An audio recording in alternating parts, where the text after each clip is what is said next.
there doesn't seem to be as big of a focus on the psychotherapy part of this, at least from the newcomers peeking in. Ruth, I would love to hear a little bit about what that process actually looks like. This idea of taking these treatments and then having them be more receptive to psychotherapy. What does that process actually look like in a setting?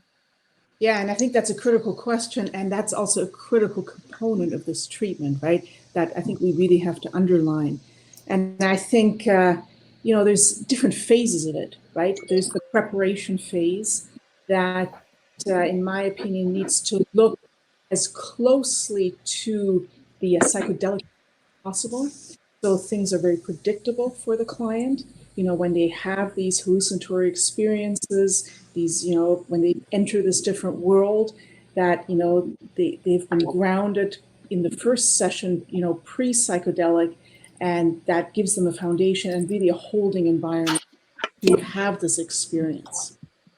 And then I think during the psychedelic experience, the therapist, again, provides a container, a holding environment, and really, provides the safety for the patient to be able to form new connections, to reflect, to experience new things. And for example, one of my patients experienced for the first time during a psychedelic experience was the capacity to experience positive emotion. They had never been able to do that before because they felt very non-deserving of experiencing anything positive. And so just being the holding environment, being the container while individuals go through these events, and sometimes they can be unpleasant also. And so I think sometimes we have to provide a reality check. For example, if somebody starts believing that a close relative has died, that has not died, I think the responsibility of the therapist is just to gently say, actually, I don't believe, your relative is dead. And again, foster that safety through that holding.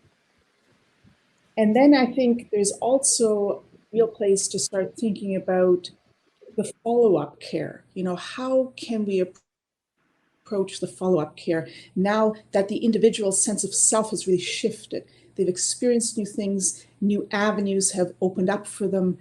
And how do we continue to process that with an individual, right? To really foster a new sense of being in this world, which I think is something we really want to achieve through good treatment.